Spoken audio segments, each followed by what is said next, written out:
Hello, my friends, a double grave, slow breeze here on KRFF 95.9, RadioFreeFargo.org, streaming everywhere on the blue and green marble you hail from. We's can get into your e-hole.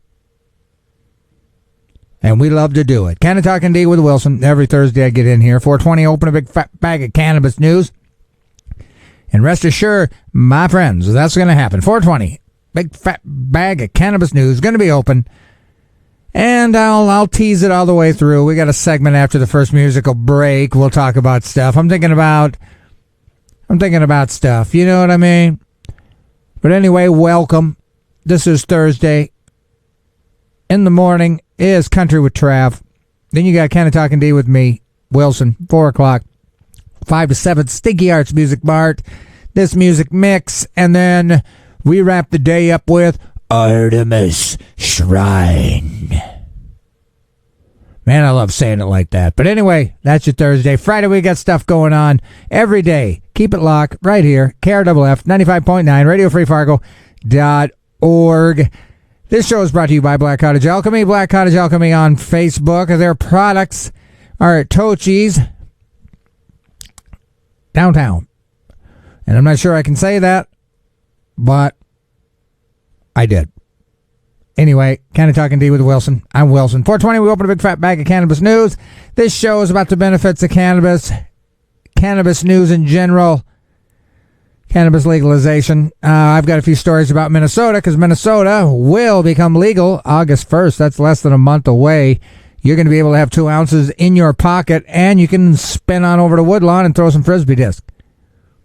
You can actually duct tape it to your head with a megaphone and holler up at the bridge at the officers and say, hey, come down here, I got ounces.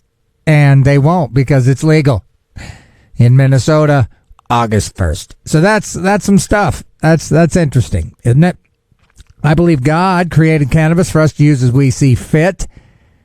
And I show him props every Sunday. Antioch Church, 417 Main Avenue, 10 a.m. We do a recovery class. If you've got addiction issues with anything, we believe the Holy Ghost got your back, and it'll give you the power to kick that stuff. So come on through. Sunday, 11 a.m. worship. Canna-Talk ND with Wilson. That's me. I am Wilson. Hear me roar, as they say. Let me read this. We're just blowing through red tape, and then we'll get your cannabis fix shortly. But you're listening to Radio Free Fargo 95.9 KRFF Community Radio. You a business owner? You a manager? Nonprofit organization? Considering advertising? Why not learn what underwriting is on a nonprofit community radio station like Radio Free Fargo? Learn more about what underwriting is. Please contact us at our website, www.radiofreefargo.org. Or at our profile on Facebook. Why not let listeners know that you support the community by supporting a community radio station like 95.9 FM. All right. Shoo, that was a lot of work. I feel like my mouth had to do like exercising to get words out. I don't know, but it's a beautiful day here in Fargo Moorhead, wherever you're living. I hope your life's got you rocking. And we're going to talk about cannabis, benefits of cannabis in general. I think we can get to the musical break here because it is what it is. We got brand new Blind Boys of Alabama. And since I'm a fan of them, as soon as they got a whole new album coming out. This is brand new. Work Until My Days Are Done. Blind Boys, Alabama, 95.9. Well, I'm going to work until my days are done. The Blind Boys of Alabama, here on 95.9 Radio Free Fargo, KRFF. And that's your boy, Wilson, Canna-Talk ND, with me every Thursday, 4 o'clock we get in here, 420, open a big fat bag of cannabis news. And that's what we're going to do. We got to do it. We have to do it. So we're going to cover a few things here just in the interim. This is from Cannabis Now. 8 fast facts about hemp. July 17th, 23 is Hemp History Week. I don't know if you know that, but now that you do, educate a brother or a sister or a family Okay, I don't know what I'm talking about, but anyway, again, July 17th to 23rd is Hemp History Week. So, happy Hemp History Week, everybody. I wish I had like a sound bite there, but I don't. Okay, hemp has been cultivated for thousands of years for its fiber, oil, and seeds. The hemp plant has a wide range of uses, including paper, textiles, clothing, food, building materials, and biofuel. Hemp is also a very sustainable crop and requiring less water and pesticides. In the U.S., hemp was once a major crop. However, it was outlawed in the 1930s due to its association with marijuana. In recent years, there's been a growing movement to legalize hemp production. Of course, because it's good stuff. In 2018, the Farm Bill was passed, which legalized hemp production at the federal level. This Hemp History Week, learn about the history and uses of hemp and celebrate the plant's potential. So here are a few quick facts about hemp to brush up your knowledge on this amazing plant. Henry Ford, he built a prototype car in 1925 made out of fiber biocomposites, including hemp. So you can make cars with hemp. United States Declaration of Independence was drafted on hemp paper, and the finest Bible paper remains hemp-based even to this very day. Hemp oil, rich seed, has an exceptionally high content of vital essential fatty A's, omega-3s, and omega-666s that nutritionists have found to be deficient in human diets. I enjoy hemp milk myself. I like it, and I don't care what you think, buddy. I like omega-3s, and I don't care. Anyway, an estimated 55,000 metric tons of industrial hemp are produced around the world each year. China, Russia, South K are the leading hemp-producing nations. They account for 70% of the world's industrial hemp, which we could be growing a lot too, but whatever. Car makers Mercedes and BMW employ hemp fiber in their car manufacturing, utilizing hemp's higher strength-to-weight ratios. Benjamin Franklin, who owned one of the first paper mills in America, processed the hemp. War of 1812 was fought over hemp. Did you know that? I didn't, as Napoleon attempted to cut off Moscow's export. Hemp has been used for sails and rigging of 19th century clipper ships, the canvas-covered wagons of the pioneers headed west, and the sturdy hemp Levi pants of the original 49ers seeking their gold fortune. Wow, there was hemp Levi pants of the original 49ers, huh? Crazy. This is also from Cannabis Now. The best uses for the hemp plant, as we might have to regurgitate some of the information you just heard, but why not? Mainstream markets today are completely missing out on the benefits of the versatile hemp plant. I would say they're not missing out because they know it is and they want to use other things like petroleum. From its tiny seeds up to its hardy stalks. You can tell by the way I use my stalk, I'm a hardy. Wait a minute. You can tell by the way I use my walk, I'm a hardy stalk. Tiny seeds to talk. Boy, I'm on fire today. Hemp is an excellent crop for farmers because it requires far fewer resources to grow. It replenishes the soil with nutrients. Do you hear that? And has a relatively short harvest cycle. Hemp only contains a little bit of the THC, if any, and will not cause a positive drug test result or any intoxication. However, it may cause a positive drug test result. So, increasing consumer demand for hemp products is more important now than ever as our planet resources face exponential stress. Here are 6 uses for the plant, including how to wear it, eat it, and even use it to power the world, bruh. Textiles and papers, we know that. There's a tendency for hemp clothing to wear in, not out, becoming softer and more comfortable over time, while still outlasting cotton. You hear that, cotton? How about you, synthetic materials? You hear that? Hemp's better. Paper made from hemp is tree-free. Tree-free, don't you mess around with me. Meaning it doesn't contribute to further deforestation of our planet and can be processed into results that are nearly identical to traditional paper. Huh? Skin care and soap, y'all. Hemp seed oil cleansers, gently pull dirt and excess oil. Again, if you're wondering why I'm going back to this kind of basic standard, why is hemp so awesome? Because it's Hemp History Week, people. Hemp History Week. So there. So that's why we're doing it. You can also grow your own home with hemp. Hemp plant can be grown and processed into building materials, people. Plus, each cubic meter of hempcrete can pull over 220 pounds of carbon from the air. Are you kidding me? fuel. Hemp can be processed into biofuel, biodiesel, and ethanol. Isn't that crazy? That's wild. Well, we're almost to our musical break. I'd like to tell you now the programming on KRFF, LPFM, Radio Free Fargo 95.9 FM is being underwritten by Flatland Guitar and Lutherie. Flatland Guitars, your full-service guitar shop and your exclusive dealer for Yamaha, Taylor, and Paul Reed Smith guitars and other brands. They sell guitars on consignment. They take trade-ins and have a full-service on-site repair center. Check out Flatland Guitar and Lutherie on Facebook or visit them in person at their location at 1450 25th Street South in Fargo.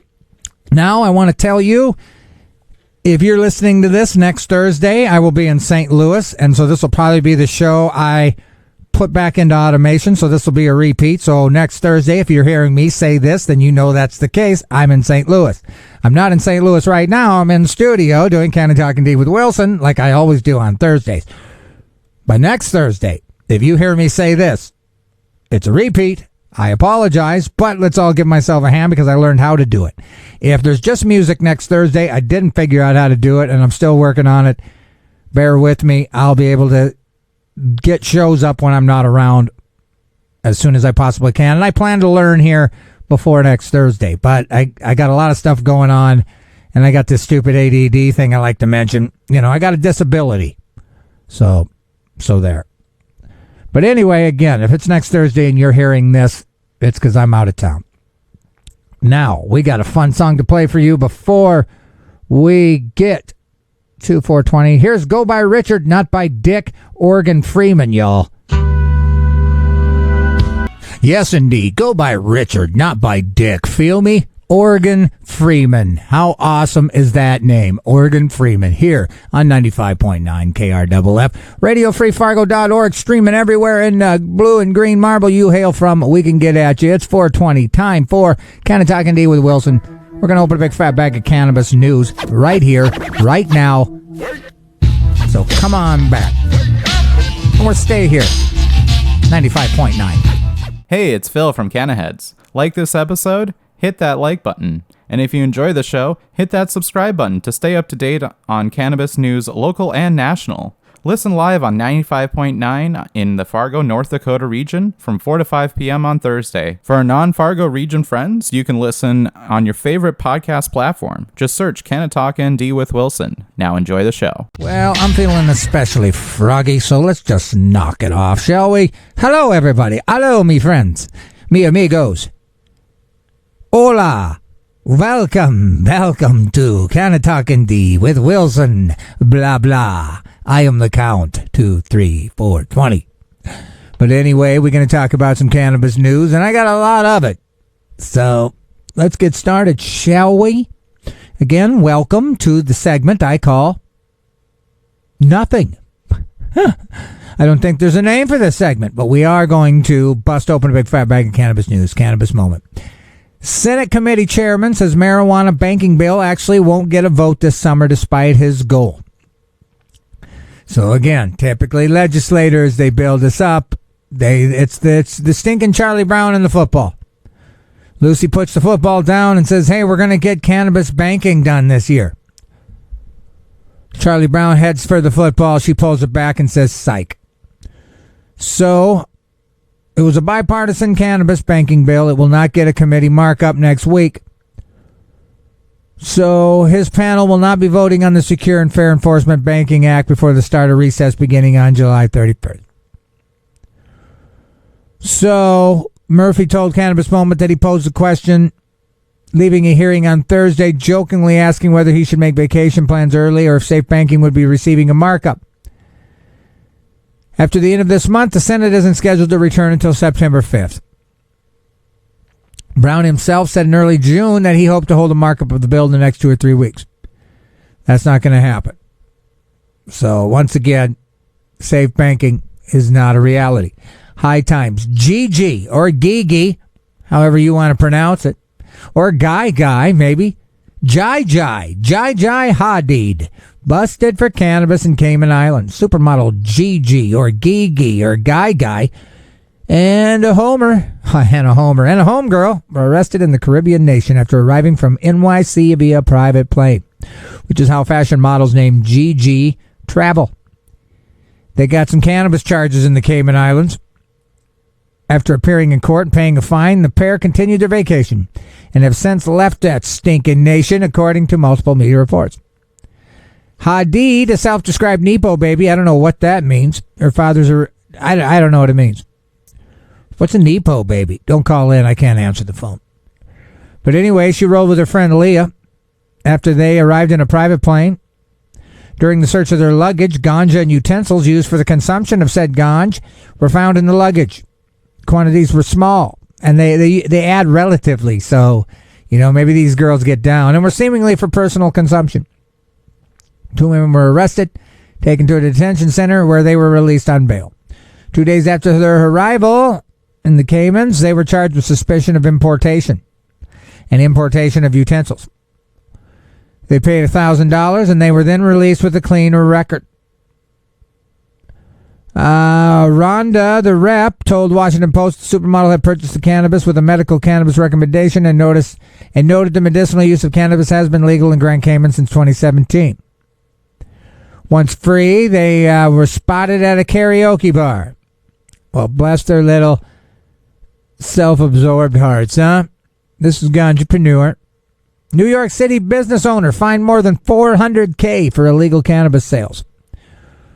Business owner who was illegally selling cannabis at several shops in Manhattan, and I must add that once cannabis becomes legal in August in Minnesota, what's illegal or what isn't ready to be done yet are businesses. So it kind of paves the way to set it up just like New York City. You're going to start seeing people just show up in fancy painted ice cream trucks selling product. Because like I said, there's a tricky little fine line there. You can't sell it, but once you got it, you can have it. And that transaction happens very quick. Whoop, just happened. Somebody just slingshot something through the window. Did you see where it came from? No, you didn't. I got it. It's fine now. See how quick that is? That's super fast. Of course, I'm going to have to pay for the window because radio station doesn't want to cover it. But you know what I'm saying. So that the proliferation of the illicit market on August 1st in Minnesota is going to be interesting to watch.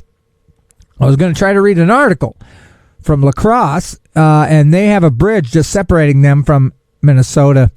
And it's kind of funny how they're acting, funny about it. But we'll see how it goes. Anyway, this business owner who illegally sold cannabis, however, cannabis is legal, is just selling it as illegal until they get the framework set up. But, legislators don't move very fast. The Manhattan DA's office said that Rami Alzandani, the owner of the business, would not face litigation as a part of a non-prosecution agreement. And as part of the deal, he can keep his stores open but can't sell grass. But he must pay $103,000 in restitution and forfeit another 300 G's in illegal proceeds. The DA's office said, according to the AP, Alzandani's store will be subject to regular inspections over the next 3 years, which is crazy. Because once they legalize it, once the store framework is set up, it's going to be before 3 years, so then what? So under the agreement, Alzandani pleaded guilty to a charge of criminal possession of cannabis in the second degree and received a $5,000 fine. Like I said, you're going to start seeing that sort of thing happening in Minnesota because they claim that the soonest that stores can be providing cannabis legally is in 2025.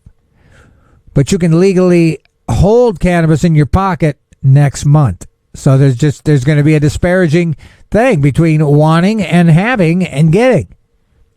You're listening to Canna-Talk ND with Wilson. I'm Wilson. Mr. Wilson. I prefer it. Or Dr. Wilson, if you'd like. At church, Brother Wilson. On the streets, Brother Wilson. Cannabis moment. Congressional spending reports call for research on hemp as plastic alternative and cannabis-impaired driving test. So a key House committee is calling on feds to take steps to develop hemp-based plastic alternatives and to detect cannabis-impaired driving and combat illegal cannabis grows on public land. So the EPA is providing a briefing on efforts to explore alternatives. I mean, plastics is bad. It just is. But again, our world has become capitalist pig-driven. Capitalist pig-driven. It's all about money, corners cutting, the extra money. It's all about money. Things fall down because you cut corners. And nobody knows how thick you made the highway interstate roads. You can't see down there. So they just, skipped the materials for half an inch of production of the highway. Saved them billions. They made money. And that's just the way that stuff goes. New York sets THC limits on hemp-derived cannabinoid products. So products are limited to no more than 10 milligrams. And what I thought interesting here is retailers are forbidden from selling any product with more than 0.5 mgs of THC to anyone under 21 years old. So you can still buy some stuff if you're under 21. So apparently synthetic and artificially derived cannabinoids, which is 8 and 10, are already banned in the state, though enforcement is difficult. Sure is.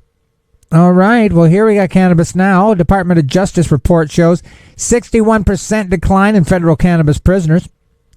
So over a 5-year period, it's dropped 61%. The number of inmates in prison for all drug offenses fell by 24%. Let's see. A large share of federal incarceration is fueled by the war on drugs. Of course it is. Okay, although the number of people in the Fed pen for drug offenses decreased almost half, at the same time we saw differences by the type of drug involved, with more people incarcerated for heroin and meth and fewer for cannabis and cocaine. The report provides information on the sentences at the end of each fiscal year. So we're just dropping. So, decline in federal cannabis prisoners applauded. The DOJ report was welcomed by cannabis policy reform advocates. While it shows significant progress to see a steady decrease in the number of individuals incarcerated for cannabis federally, the vast majority of cannabis sentences occur at the state level. North Carolina Indian tribe puts cannabis legalization on the ballot. Rec cannabis could become available for North Carolina residents through a ballot. 45 miles west of Asheville. If approved, sales would eventually open to anyone over the age of 21, building on a tribal medical cannabis program that opened in June. While funding issues have delayed it, they hope it will become the world's largest medical cannabis retail outlet in the world. It has already grown $25 million worth of cannabis, so they're ready to rock and roll your boat. Okay, Brunswick County Republican Senator Bill Rabin, sponsor of SB3, who testified about how his use of cannabis played a key role in overcoming colon cancer. So that's what I'm saying. So you're starting to hear a lot of this, like people in positions of authority that you want to believe, touting the benefits of cannabis medically. Now, this is from KSTP, St. Paul. St. Paul cannabis expert to host classes on growing cannabis at home.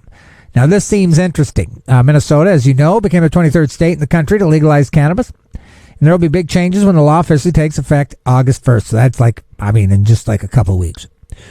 Among them is the process of growing plants, which is some people seeing an opportunity ahead of the new law. For hemp farmer Bridget Pinder, it's hard to say, legislation and the legalization of rec cannabis came as a big win. Pinder currently operates a THC storefront called Grounded Gardens and has a farm in Hutchinson.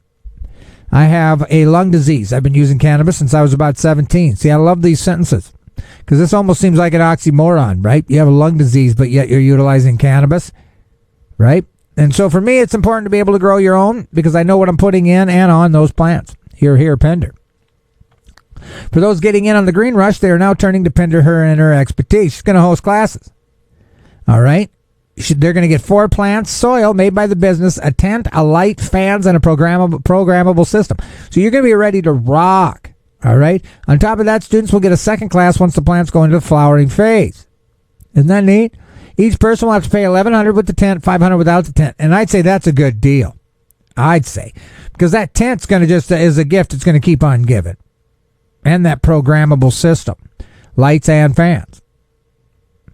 So it's so exciting that we actually get to grow at home, said Pinder. So many states don't get to grow at home, so we're one of the lucky ones. So, that is interesting. Shout out again to Minnesota. What do we got here? Michigan will stop THC testing for new state employees except for cops. It serves them right for busting me. They don't deserve it. Michiganders who will want to apply for a state government job will no longer have to stop smoking cannabis before their interview. Isn't that wild? This milestone change to the state's decades-old drug policy was unanimously approved by the state Civil Service Commission. Under the current policy, any employee who tests positive for THC during a pre-employment drug screening will automatically be denied a job. But when the new rules take effect on October 1st, agencies will have to stop testing prospective hires for cannabis. Man, that's awesome. There are a few exceptions to the rules, of course. Healthcare workers, correction officers, truck drivers. And unlike New Jersey, Michigan will still continue to screen prospective state cops for cannabis. Employers can also require THC tests on a case-by-case basis if they suspect that a state employee is getting blazed on the clock, like at the Capitol. So that's, man, good stuff in Michigan. Let's just keep cruising. Minnesota Tribe plans to start selling adult-use cannabis next month, August 1st. You can be able to go to Red Lake Nation, Native Care. Boom. It's about 250 miles from the cities. It's probably kind of closer to us. So Walt said he hopes to see tribal communities thrive in this industry, and I do too. You know, give the natives something they can use to break through a lot of that stigma and just become independent. We can provide a tested product that is highly regulated, that is available to community members as well as others. Fantastic. Well, let's keep cruising. High Times, Canna Beginners. How to legally use cannabis in Japan. Anybody curious about that? Well, I'm glad you are, because I have information for you. Japan has a long history with plant medicines, including cannabis and psychedelics. But after World War II, they were forced to change their drug laws to match those of the U.S. Stinking United States. Before getting into Japanese cannabis laws, a word on bringing cannabis, as the Japanese customs brochure makes clear, don't even think about bringing drugs into Japan, brother. When it comes to cannabis, importing cannabis to Japan with no intent to sell can be punished by up to 7 years in prison. You're going to sell it, you're getting 10 years. You're in Singapore, you're going to get a rope around your neck, you got to jump off a building. By comparison, Japanese laws on selling opium are less restrictive than those for cannabis. Wild. So you're better off in Japan having opium than you are cannabis. Does that make sense? Most Japanese people see cannabis as a subculture of Japan, but they're wrong. Cannabis has been at the very heart of Japanese culture for thousands of years. Takayasu says that during WW2, there was a saying among the military that without cannabis, the war couldn't be waged. Huh. Hemp and religious usage. Apparently, Shinto shrines are adorned with shimenawa, sacred rope made from hemp. Shimenawa. CBD is legal but limited. So flower is no good, but you can have stems and seeds. Well, thank you, Japan. I think I'll just skip coming to your country. Cannabis moment. Top Maryland cannabis regulator explains how the state so quickly implemented sales after voters approved legislation. Well, let's find out. The state's legislation law took effect at the beginning of the month. Nearly 100 dispensaries were already approved. There was a lot of thoughtful consideration that went into the broader adult use. Let's see. They rolled out the program within 82 days of the legislator enacting a cannabis bill. Now check this out. This is going to blow your mind a little bit. Cannabis moment. So first of all, just get a number in your head. How much do you think Missouri is selling worth of cannabis per day on average? Check this out. I'm going to read you this title here. Missouri is selling $4 million worth of cannabis per day on average. Isn't that, I mean, that just blows my mind. Doesn't that blow your mind? Every day, $4 million of cannabis is going out the door in Missouri. We should be seeing a lot of detriment in Missouri too. Missouri should be burnt to the ground in a month. I kid, because that's not going to happen. But if you were selling $4 million worth of fentanyl a day in Missouri, you would have some socioeconomic issues to deal with forthwith, right? So, since rec sales started, the adult use market has quickly overtaken the state's medical program, which has seen sales gradually taper off. Collectively, Missouri has already sold almost $600 million in products since February, when retailers opened under a legalization law. I'm going to be in St. Louis in just a few days. So I'm hoping to kind of check out a tincture maybe. I like those tinctures. High time, South Dakota Police Commission approves officer applicants with cannabis records. So that's kind of a move in the right direction. Canna-Talk ND with Wilson. I'm Wilson. Canna-Talk ND is the title of this show. Subject matter is cannabis, benefits of cannabis, cannabis in general. Recently in South Dakota, 2 LEOs were forgiven by SDLEO Standard Commission for cannabis use. Oh. According to the South Dakota Searchlight, the commission made decisions on more than a dozen pending certifications and research of officers, canine units, and reciprocity for out-of-state Indian country officers. Which I think is interesting, as they're even drug testing canine units. Just kidding. The first was Officer Cody Beckers. She pled guilty, or he, I don't even know, to possession when he was a freshman in college. He's like, I'm not going to fabricate an excuse. It was a mistake. I was in college. Whatever. Those are standard things that you say. I mean, and I don't believe him for a minute. This is just what you say. I've said this myself a million times. It was an isolated incident. I just had meth on me, sir, to get to, I had a long drive, and I heard that you could stay up on it, sir, Your Honor. It was an isolated incident. I was in college. It was a mistake. Is probably one of the most used excuses for why you do it and you want let off ever. He earned his undergrad at MSU, went to technical school, and he wanted to obtain a sense of purpose. So law prohibits the commission from applicants who have pleaded guilty. Exceptions can be granted. So the second case pertained to a current sheriff's deputy who will still be allowed to be certified as an officer even though she has a registered tribal medical card with Flandreau Santu tribe to manage pain she experienced following her knee surgery in 2022. Fladland, which is a lot like Badland, which is awesome. I'm an honest and hardworking person, and I will do whatever I can to improve our community. She was honest on her app. Had she not been honest, there was a good chance the law enforcement would not have known about it. So, that's crazy. So, I mean, I'm going to give it to South Dakota. High times, carjacked auto smashes into Los Angeles dispensary as robberies get more brazen. Attacks on dispensaries in the Los Angeles area and California are getting more and more brazen, and in some cases violent. On July 12th, a group of suspects carjacked a vehicle and robbed an unlicensed dispensary. They responded to a report of shots fired. A black car was driven through a steel roller front gate at an illegal dispensary. Ooh, it was a legal dispensary. Man, they stole the car with the driver inside. They forced the driver in the trunk, which doesn't make sense because that's where you'd want to put all the stolen stuff, right? They smashed the car through the front of the building, most likely in reverse. They looted the dispensary, and then the victim was released, probably so they could use the trunk. More brazen crimes in L.A. Escalations in violence has been observed at several recent events. Green Queen, a dispensary, was targeted by thieves. In that case, the suspects resorted to using power tools to cut open the front door.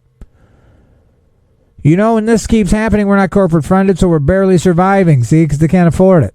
A group of thieves broke into Silver Lake Caregivers Group, stealing hundreds of pounds of cannabis. That ain't great at all. It's horrible news. Well, let's just keep cruising. You can Google all that yourself. Study, 91% of military vet cannabis patients say it improved their quality of life. I'm going to go ahead and say that again. 91% of military vet cannabis patients say it improved their quality of life. So why are we still struggling with this, people? Let them eat cake. Let them eat cannabis cake. Let them eat all the cannabis cake. We owe them our freedom, people. And if they say it benefits and improves their quality of life, who am I to say that it doesn't? It just burns my hind end. So shout out to all you military vets that allow me to come in here and talk about this in the U.S. of A. What do we got here? So, a study published found that 91% of military veterans, it improved their life.